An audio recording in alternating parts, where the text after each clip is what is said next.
O'Reilly.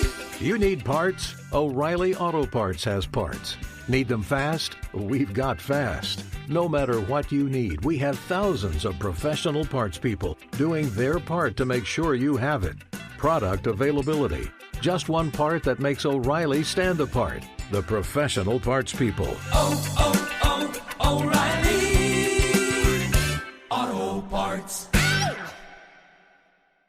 Outdoor adventure won't wait for engine problems. Things like hard starts, rough performance, and lost fuel economy are often caused by fuel gum and varnish buildup. Seafoam can help your engine run better and last longer. Simply pour a can in your gas tank. Hunters and anglers rely on Seafoam to keep their engines running the way it should the entire season. Pick up a can of Seafoam today at your local auto parts store or visit seafoamworks.com to learn more. There's nothing like snook hook sets at dawn or catching a tarpon in the moonlight. Find your next fishing trip made easy on fishingbooker.com and experience the magic of the Sunshine State or any other destination on your fishing bucket list. Book a blue water adventure in search of sailfish or go snapper fishing with the kids. With over 6,000 captains and trips to choose from, planning your next one just got a whole lot easier. Download the Fishing Booker app on the Google Play or App Store or visit them online at fishingbooker.com to book your trip today.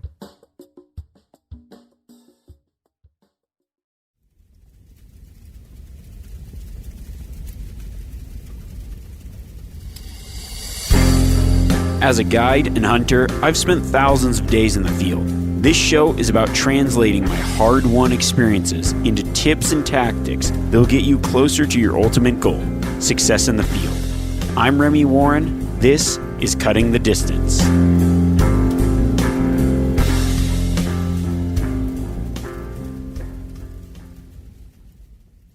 Welcome back, Cutting the Distance Nation. I'm your host, Remy Warren. Today, we're going to the mailbox to answer your questions. I don't know where that came from. I was just trying to switch it up a little bit. Some of these intros seem repetitive, so throw out the old Radio Man voice. Maybe you guys liked that. I don't know. If you liked that, let me know. I'll just do the whole podcast in Radio Man voice. But what I want to do is this week we're going to be jumping into your questions, as Radio Man said, heading to the mailbox. And, oh man, I've got a just pile of success stories. I'll just read a couple here. Colin Johnson says, elk party and it was over. Just picture of a big old bull. Jason Leroy says, thanks for podcast 55. I created a party and the biggest bull ever came in to join. You're completely changing my hunting world. Thank you. Thank you. And then we got one here from Rob Garrett. He says, Remy, love the podcast. Thanks for putting them out.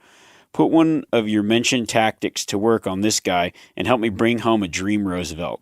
I laughed when you mentioned it on the podcast, but I had nothing left in my bag of tricks. After raking and bugling, I decided to take a leak on the ground. This gave me the one final bugle I needed to close the distance. I would think between all our elk series, I mean, I've just got so many messages here of success stories, awesome photos. Thank you guys so much for sending those in. They are incredible. I think I was trying to tally them up, a little over 50 messages of just success pictures, maybe even 60, of success pictures, first-time elk kills, a lot of them first-time elk kills, and most of them attributing to success to one of the most recent podcasts. I would say the number one tactic people are pulling out this season, elk party. That tactic has just been gold. And I myself elk partied a bull in this last week. Gosh, I was calling for my buddy Dusty, and I think in 7 days, I just countless bulls within range. He was recurve hunting, and I don't know, it was like one of the best weeks of elk hunting I've ever had, and I don't know how we didn't shoot a bull. It was like every bull did not offer a shot. I'd say like a dozen bulls, 20 yards or less. It's something like we called one bull in 3 times, and just no shots, like thick stuff, always stopping. He had one bull 5 yards from him, and just thick stuff, no shot. So that just happens, man. You could have everything right. You could have a great situation and sometimes just no shot, no opportunity, but really good elk season so far. And a lot of people just sharing their success and using a lot of these tactics. And they're obviously tactics that I use myself. So I love hearing that. Thank you guys. Let's jump into a few of these questions here. I've got a list of them. This week, we're going to be talking about a whole bunch of different stuff. We got some upland stuff, some different species, a lot of questions on camping and gear and all the good things that are involved with hunting, all the questions that you guys have. So let's jump in right here. Since we're talking elk, let's just keep some of these elk questions going, and then we'll jump into some other stuff. The first one is from Tyler. He says, "Hey, Remy, love the podcast. I grew up hunting whitetails, slug hunting in Minnesota, and now live in Montana, learning how to Western big game hunt. Your podcast has been extremely helpful. One question I had was about calling elk in rifle season, November time. Being after the rut mostly, is there any utility in using calls this time of year, or is it more spot and stock at this point? Thanks again for your help, Tyler." That's a great question. I always have elk calls with me no matter the time of year. So from archery season through even late season, December, whatever, I'll have elk calls with me. The use of those elk calls changes. So by the time November hits, you aren't, unless, I mean, I have a random story of a bugling bull in November, super, super rare. You aren't really probably going to call elk in unless it's a certain scenario that time of year. But you want those elk calls because, yes, it's going to be a spot and stock game. However, those elk calls will be used primarily to stop elk. If you bump elk, I would say 99.99% of the time, if you hit that elk call like a cow call, or even a bugle later season, as long as there's not a lot of other hunters that might, the loud noise might draw to your location, it'll stop those elk. And I use it constantly. Also, as I'm walking through timber or maybe making noise or getting close to elk, I have that cow call out, and I might just do those soft cow calls as I'm walking.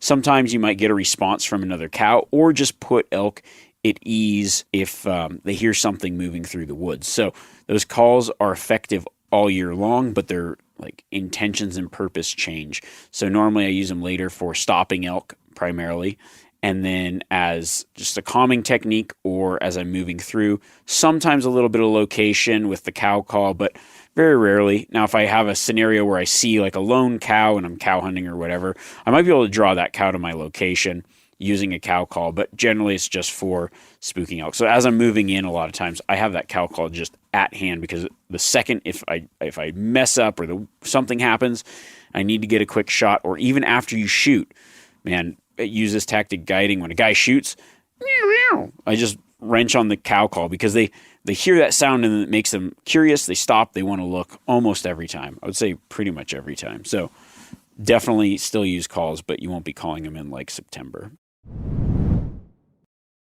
This next question comes from Josh. He says, "How do you choose your camp area when you're out hunting?" I got a lot of questions about that. A lot of people asking, okay, what's too close to my hunting area? How do I decide where to camp? It depends on where you're hunting. Like if you're going to be hunting based out of, let's say, what I'd call like truck camping, where you're camping off the road and then day hunting different areas, I like to pick a camp that's central to a lot of different places, close to where I'm hunting, but also good access to other places that I'm going to be going. Maybe you're going to hunt up this one trail one day and another day. So just having good access is a great way to choose your camp location. Now, if you're packed in, a lot of people get worried about camping too close to the animals. Yeah, I mean, I definitely wouldn't pitch my camp right in the area where they're feeding. I like to kind of keep it a little ways away and obviously downwind. It depends on how you're going to be camping as well. Like if you're going to be, I would say like low impact camping, where you're bivouac hunting, you're just kind of camping as you stop, you can camp a lot closer. You stay quiet at night. You don't build a big fire. You don't hoop it up. Then you don't have to be so far away. I mean, you could be within a half a mile, quarter mile, maybe even near just the ridge below where the animals are hanging out, as long as you're just kind of keeping to yourself and not really disturbing that area. Now, when you're talking about maybe just picking a specific spot for a camp or a tent or other things, it can be difficult sometimes. I mean, I go through that too, where I'm like out hiking or I was like, okay, is this a good spot to camp? Here's what I look for. I look for a flat spot. I look for something tucked out of the wind. I look for a safe place where I definitely do not ever pitch a camp in burned areas with trees around. You're better off being out in the open if there's like a lot of timber potential for trees to fall, or trees if you got some kind of shelter to keep you out of the wind, but definitely live trees. So you just want to be thinking of those things. And then anywhere that might be protected from the prevailing winds is always good, but it's not always possible. I never really set my camps up on ridge lines or ridge tops. One, it just gives away your position. Maybe there are some good animals around where you're at. So try to keep a low profile when I set up my camp. But I'm first off looking for a flat spot, and then I extrapolate out a good campsite from there. Got a question here from Brian Rhodes, a little small game question. He says, just started binge listening to your podcast while I'm at work, 7 or 8 hours a day. That's what I like to hear. All day, every day. So he says, I know you like to chukar hunt. He says, I can't do big game this year due to back surgery a few months back, but chukar are one of my favorite wild game to eat. Counting down until I can chase chukar in Southern California without a dog. Would love some tips or just sheer chukar hunting stories. Thanks for sharing your info. Yeah, I think that's a great suggestion. I'll definitely probably hit on some chukar hunting stuff in the future. For those of you that don't know, chukar are just a type of partridge. And where I hunt them in Nevada, or even where Brian probably hunts them here in Southern California, there's places in Utah and Idaho. Man, it's a rugged, rough hunt. It's about like hunting wild sheep, but you're chasing these birds around. They jump far, they run a lot, they can be difficult to find, and you put on some serious miles and some serious country. So that has the recipe for everything I like, and I grew up doing it. For a long time, I hunted them a lot without a dog. And I would say a few things, a few tips. I mean, obviously, get those boots broken in. You're going to be putting a lot of miles on. They generally like to run up from down below, the water in the bottoms, run up to the tops. So I pick those like top roosting zones and try to pick those areas where, like, the rougher the terrain, the more chukar you find. That just happens to be how it works. After I bust them up, I use my voice to call a lot to try to relocate them, and using my ears a lot. So practice making that chukar sound, that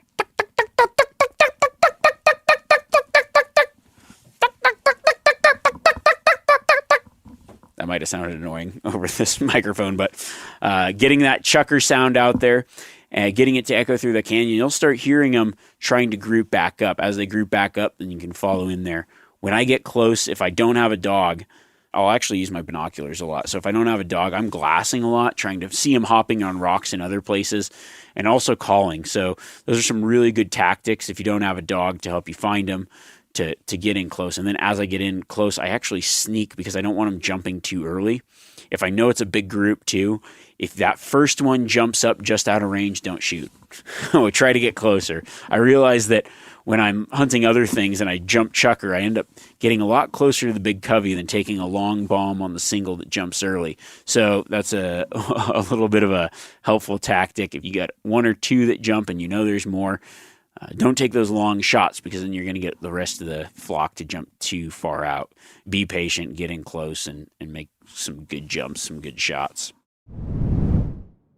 This next question comes from Bradley Grow. He says, hey, Remy, love what you do and have heard every podcast you have. I do have a question. I drew a late season archery elk tag in Arizona. I've heard some of your tips for locating them, but was wondering if you have any tips for closing the gap. I've hunted deer throughout the West and understand spot and stalk. Is there anything you would add to hunting elk in the late season? Thanks for all that you do. That's a great question. And I know those late season elk hunts, especially with a bow, can be difficult, but it's a good tag to have because it's a little bit easier to get some of those tags in some good areas. There's a lot of areas around actually that have some late season hunts. And actually for Arizona, I would say, well, anywhere. For late season, what I would probably do is mostly plan on, it's all going to be spot and stalk, but I would plan on glassing in the mornings, watching where they go, then get into a position very close to where they went midday, and kind of a technique of stalking and ambushing simultaneously, where if you can't see where they went into, maybe setting up where they might go or come out to, and then planning your stalk as they're moving in to feed for the evenings. Another really good option is just, if you can see one bedded, that's a great time to stalk a bull. I would say out of elk, deer, antelope, elk are probably the easiest animal to stalk. because they don't necessarily care about sound as much. Late season, those bulls might be broken off on their own, so they might just be solitary. They're a big animal. When they're bedded, they can be fairly easy to creep on. I mean, I'm not saying it's easy, but between elk, deer, or antelope, someone's like, you have to stalk one and you got to be successful, I would choose elk, because you can get away with a lot more. Now, you just have to obviously watch the wind, watch their eyes, but if you've got a solitary bull or maybe a group of bulls bedded, that's going to be your best opportunity. If they're bedding in really thick stuff, try that combination of spotting them in the morning and then trying a combo ambush stalk in the evenings, if that works, if you can't relocate them and make a good stalk on a known location of that elk. All right, we're going to travel down to Texas. We got a axis deer question. This one comes from Jeffrey. I'm just going to kind of paraphrase here, but essentially what he's got going on is he's got a small piece of property, maybe 40 acres, and he's going to start hunting it with a recurve. He's got some axis deer that are coming in, but he says he stalked several bucks within 40 yards and had some wander by about that close. He just needs them closer because he's recurve hunting. Wanted to know if I have any tips or tricks on how to get within distance under those circumstances. Now, he can't really stalk because it's a smaller piece of property and it keeps bumping him off. But also he's set up and they just don't seem to be going to a specific place. So he wants to know if I found a good way to call them or to help get them closer. Axis deer hunting is becoming more and more popular. And if you have something like that where maybe you got a small piece of property, and this could go for deer hunting, like whitetail hunting, whatever. I mean, there's a lot of places in this country where you don't have big tracts of public land. You got to hunt smaller little pieces. So an ambush tactic is going to be your best bet. Kind of creating some kind of pattern with the animal, whether it's whitetails, whether it's axis deer, figuring out when they come to where they are, what is it that they like? Are they bedding there? Are they feeding there? Are they just traveling through? Identifying that and then trying to exploit that. Now, with axis deer in particular, I do actually call them quite a bit, and I use my elk calls for that. A cow call mostly. They make a chirp sound like a ew, ew. And that can maybe help entice them your way. Axis deer do kind of rut year round. So if you hear some, they don't necessarily bugle, they more squeal like, pew, pew.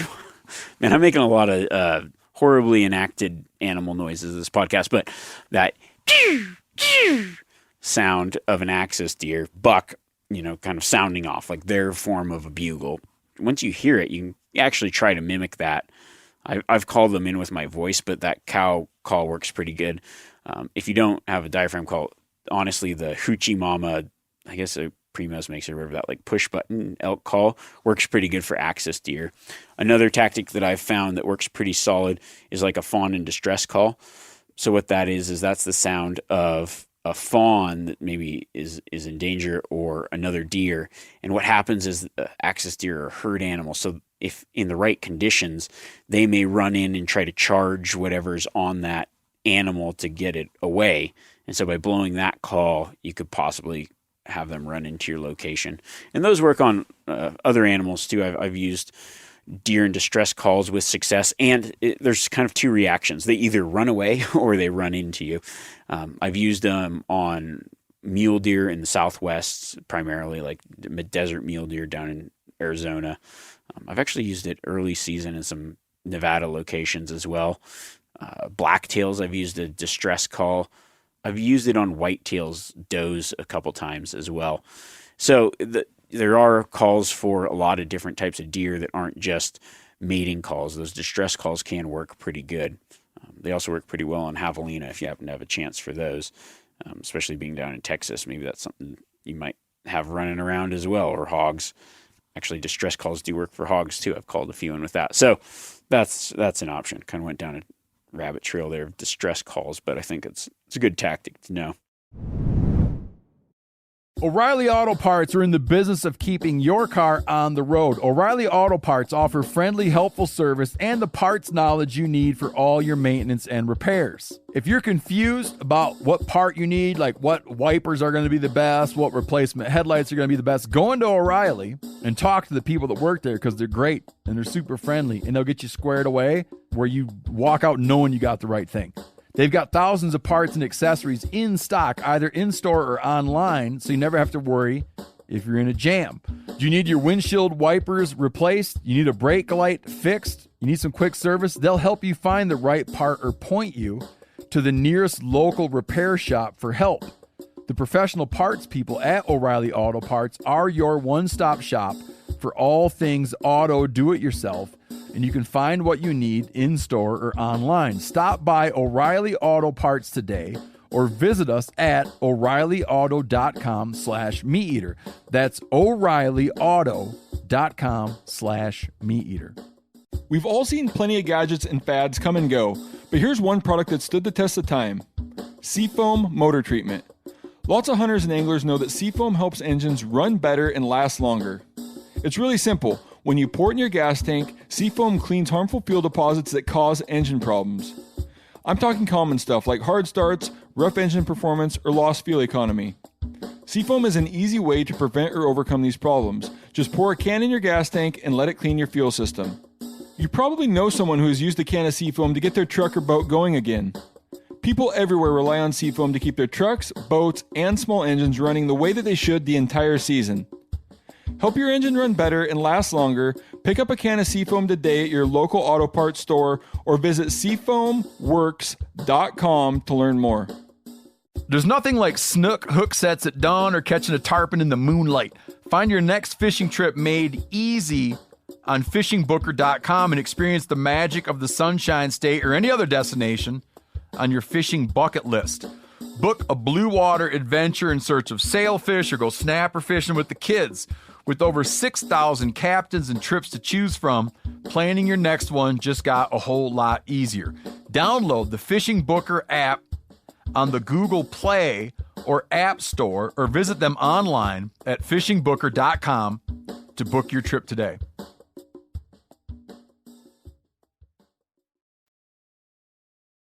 All right, Alex has a question here. He says, "Hey, Remy, really dig the podcast. I'm a lifetime East Coast guy who moved to Colorado a couple years ago, and I've really dove into backpack hunting, climbing 14ers, the whole shtick."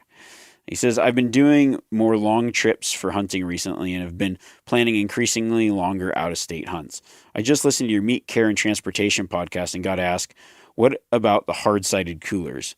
In DIA, I see dudes with two big-ass coolers to schlep elk home in all the time. Did they fly the empties in, buy them in town after a successful harvest? I might have missed it, but have to know." That's a great question. So I think what he's saying is, well, obviously what he's saying is in the airport, you see these guys coming back from an elk hunt and wherever, Denver or wherever, and just, like hard-sided coolers. I've done that in the past where I would just essentially buy cheap coolers after I was successful somewhere, like go to Walmart, buy a cheap cooler, fly it home. I just ended up with a cooler graveyard of cheap coolers that were just garbage. So I stopped doing that. I felt like it was fairly wasteful, quite expensive. And that's why I started using those soft-sided coolers, because I got a lot more uses out of them throughout the year. Not that you can't use those other coolers throughout the year, but they just weren't as good a quality. And I had some really good Yeti coolers that I take on trips. So some guys will fly with their coolers, like pack their gear in the cooler, fly with it. It's bulky. It just depends on how remote you're going or where you're flying, or kind of, if you rent a car and you've got like all you and your buddy's gear and in coolers in a rental car, it doesn't work that well.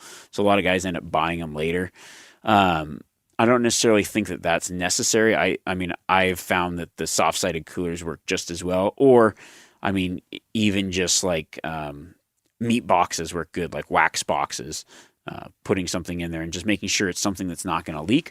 But the hard-sided cooler does work as well. And for most airlines, you can actually put dry ice in there. I can't remember if I mentioned that or not. But if you got a hard-sided cooler that vents, it has to vent. You've got to have that vent open. But you can pack dry ice in there as long as you label it and check with your airline regulations. But that's another great way to do it. So I guess if I missed talking about that, that's definitely also another option when you're traveling, is to just pick up some coolers after you're successful, rolling whatever. But I think it's just better to arrive with your own stuff, or have kind of another plan. On like the recent caribou hunt, I just used like a Yeti Panga, which is just a big dry bag. I froze my meat, put it in that bag, and then I actually had some of those Yeti ice things in there with it. and then just checked it as frozen, and everything came back home frozen. And that's just like a light way to do it, just a large dry bag instead of a cooler. The bottom of the plane is pretty cold. As long as it's frozen ahead of time, you're going to be fine for the majority of a day, especially if you're flying on an airline that has some kind of cold storage, which I did talk about a little bit. So lots of options. Just kind of pick the one that works for you and go with it. All right, I got a lot of questions on this same topic, so we're definitely going to cover it. This one comes from Will Rogers. He says, any advice on hunting spike elk? I have a spike tag in Utah, and I'm interested if you have anything on that. It's a rifle hunt, starts October 3rd and goes till the 15th. Love your content. Thanks. Yeah, so, you think about a lot of areas may have, different tags. Some areas might be bull only tags. Some areas are any elk tags. Some areas are brow tine bull, which, a brow tine coming off the lower third of the horn, or some tags might be spike tags. I would say areas that offer spike tags often are, and this is just kind of a general rule, I don't know about the place you're hunting, but often places offer spike tags in limited entry units for what would be considered maybe trophy bulls. So an area that's kind of hard to draw, they'll throw out some spike tags because they've got maybe too many bulls, but they don't want to shoot that higher age class bull because there's guys with a lot of points have been waiting a long time and they're managing it for trophy potential, good age class. So to kind of help the population and maintain the good age structure, they offer a few spike tags or maybe like over-the-counter spike tags and cow tags, things like that. So you actually have a really good opportunity to harvest a bull in those areas because the elk get pressured a lot less. The hard part might be sometimes finding a spike. So you have to understand, like, spikes are bulls, but they act more like a combo between bulls and cows. What that means is they still like to be in those big groups, especially in the beginning of October. They're still going to be grouped up. So as everything's rutting, spikes like to be in the action just like the bulls, but they're kind of a little standoffish. So you'll find spikes on their own, but you'll also find spikes in those big groups of cows. I would focus on two things early. So I'd focus on finding the cows, because those groups, and the spikes will probably be there. Another tactic is spikes can be pretty easy to call in, and they can respawn. So if you see a lone spike, throw out some cow calls, some stuff like that as you're hunting. And especially early October, you'll probably call a few in. Now, obviously, same tactics as anything else. Glassing a lot is going to really help you find where the elk are at. I mean, there's no real specific place that spikes will hang out that's different than maybe your bigger bulls, but you should concentrate on those areas where there's a lot of cows because they'll probably be there. Now, later in the season, spikes will actually, I've seen groups of spikes of like 15, 16 spikes, but generally, as it gets later, most cow groups will have a spike or two in it. So start finding elk and you're going to just start finding those spikes. And that's a good way to do it. Whereas those bulls might pull off later in the season and be off on their own, the spikes are actually probably going to pull in and start joining with those groups that they've been hanging out with since the rut. All right, we've got a couple gear questions here. So Shane Tyler says, I've got a gear-related question for you. What tripod would you recommend for glassing? My Vanguard took a crap on me this past week, and I'm looking for a new one. I can't remember if you've covered this topic in your podcast or not. If you don't mind giving me a recommendation, I'd really appreciate it. Yeah, I mean, I've used a lot of different tripods over the years. A couple that really kind of stand out to me. It's funny because actually the tripod that I use mostly is one that I picked up at Costco for like $80 10 years ago, and they don't even make them anymore. I only say that because just my tripod use for what I do is like when I'm solo hunting and self-filming, I like that, like a ball head, but it's not necessarily the best for like glassing and other things. So the tripods that I use may not even be the ones that I suggest, because if you're just using it for hunting, I think there's a lot of really good hunting tripods that have better features. A couple that probably come to mind the most, Outdoorsman has some great options. It's they're aluminum, super durable. They've got a couple different pan head option or like a pistol grip. If you like the pistol grip, they also have a pistol grip with like a pan effect. Use that one a lot. I use the shorter, the smaller one. I can't remember exactly which model it is, but I've used that one over the years a lot. And because I really like their mounting system for the binoculars, which can go on any tripod as well, but their binocular mounting system is like, I think, the best one out there, hands down. Another tripod I've used a lot is the Vortex ones. I mean, I work with Vortex and use their optics, so I get access to a lot of their tripods as well. There's some pretty good tripods. Like, I think the one that I use the most would be the Summit. That one I use quite a bit. And I've actually got to test, I don't even know if I'm allowed to talk about it, but I've been testing a new one that is going to replace my old tripod that I'm pretty stoked about. I don't know when that's going to come out. I hate to throw out teasers, but I'm pretty stoked on that. Hopefully I don't get in trouble for mentioning it, but it's been fun testing it because it's probably one of the best tripods I've tested in a while. So pretty stoked on that. All right, this question, I actually don't know who it comes from. For some reason, the name's not here, but it's a good question. So it says, I know most of the questions you have to do with the main three, elk, deer, antelope. My question is, when hunting desert sheep, are there different tactics you use for locating them? There's places you might start your search first with compared to the other three. He drew a Desert U tag in Nevada, and even though it's not a ram, he's pretty excited to have a chance to chase these awesome animals and wants to use the experience to learn more, so when one day he maybe gets a ram tag, he's been sheep hunting before. That's an awesome idea. I mean, finding any kind of desert sheep can be difficult sometimes or easy. It just depends if you're looking in the right areas. So you want to find those good vantages. Desert sheep country is very open. So you're going to find, I would say the first place to scout is finding those glassing areas where you can cover a lot of area at once. Now, there's a couple different types of desert sheep habitat. The first is more mountainous, so you're going to be probably glassing from the bases, glassing up at the mountain. Then the other option is the more broken country, where you're going to be going on the top and then checking the fingers below. If you can get at the bottom and look up into the mountains, that's going to be key. Another key thing is anything in the desert, got to focus on one of their favorite things, and that's going to be water. So sheep use terrain as cover. They aren't going to be going and bedding in trees mostly, unless some areas are a little bit different, but they're using terrain as cover. So the more rugged, rocky stuff, that's where ewes like to be. They like to be protected, kind of keep their lambs safe. So they're going to be in some of those more higher peaks, but they're also going to be around water sources. So locating those water sources, and then that's where I would start my search, and then kind of spreading out from there. This question comes from Braxton Hellstern. He says, I have a question on gear weight. I've been backpacking all my life and was raised with Boy Scout idea of be prepared, or in backpacking, bring a ton of stuff you probably don't need. This year he's been trying to shed down on pack weight and size. I'm wondering if I can get some tips on shedding weight, budget friendly if possible, as I'm in college. What would you say people bring that they don't need, and what are some things you would recommend spending more money on to get smaller, lighter versions of? This can be related to rifle, Western hunting gear, or just backpacking camping gear. That's a great question. I've spent a lot of time, a lot of years kind of honing the pieces in my backcountry kit, and I try to get the lightest, best stuff possible. And over the years, that's taken a lot of years to gain up some of that stuff. I was always looking for discounted things, lighter stuff. I would say the first most important, if you're going to spend any amount of money on backpacking gear, the number one top thing I would recommend is a pack. Expensive packs are expensive because they're good generally, and getting a lighter pack that you can still carry a lot of weight, that's the most uncomfortable touch point of the whole process, is something to carry it in. So it's uncomfortable, so you want to get something that's comfortable. You want to get something that's a little bit lighter but makes the felt weight seem reduced. So a really good pack is key. Plus, for hunting application, you're using it to get in, and you're also using it to carry your meat out.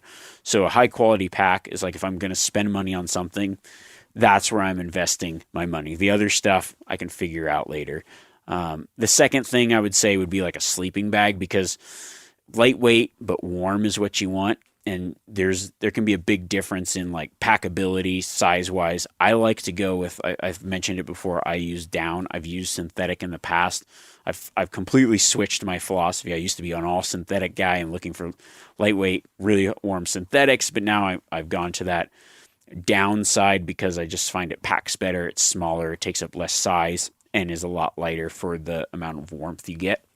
And those are probably, I would say, the two main things. The other part of that question was things that people bring too much of. If you just want to shed weight on your pack, I know for a fact people bring too many clothes.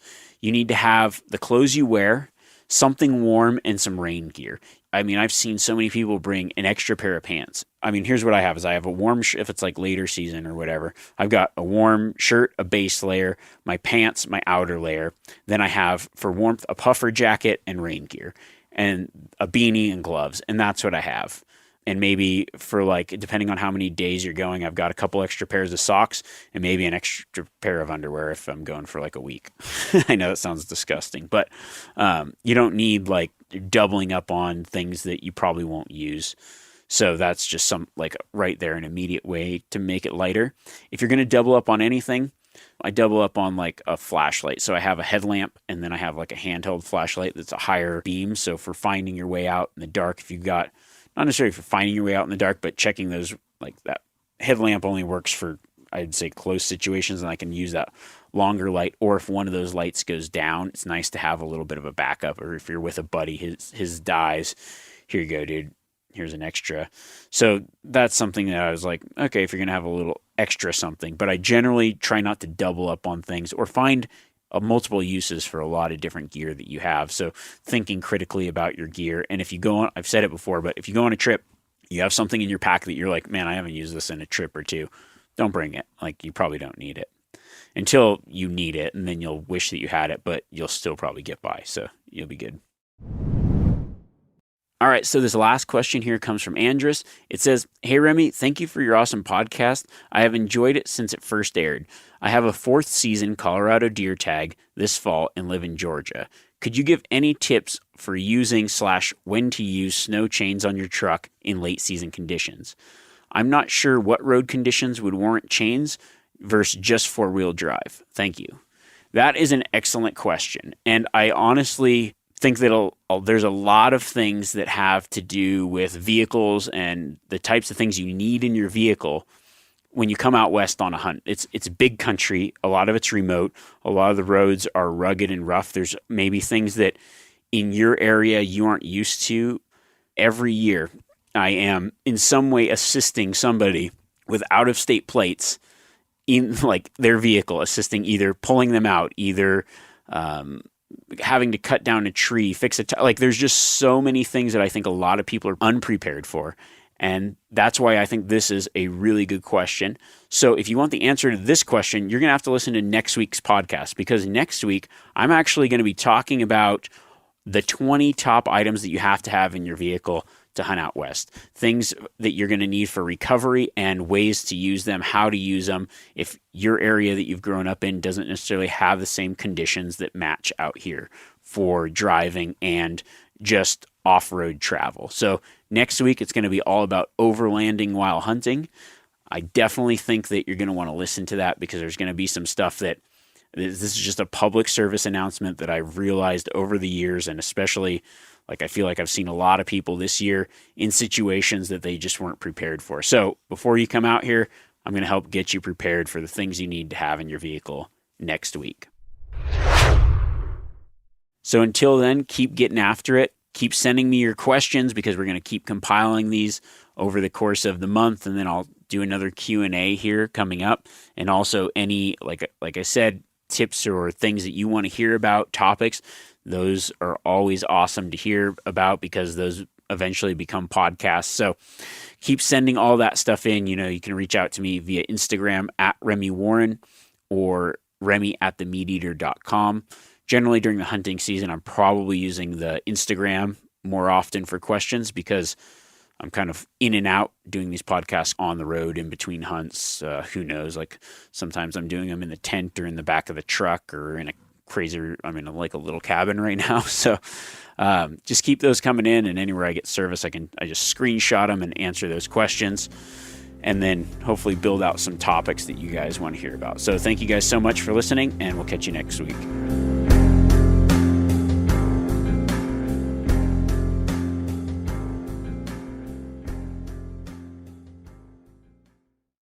Outdoor adventure won't wait for engine problems. Things like hard starts, rough performance, and lost fuel economy are often caused by fuel gum and varnish buildup. Seafoam can help your engine run better and last longer. Simply pour a can in your gas tank. Hunters and anglers rely on Seafoam to keep their engines running the way it should the entire season. Pick up a can of Seafoam today at your local auto parts store or visit seafoamworks.com to learn more. You ever get that feeling the walls closing in, the concrete jungle suffocating you?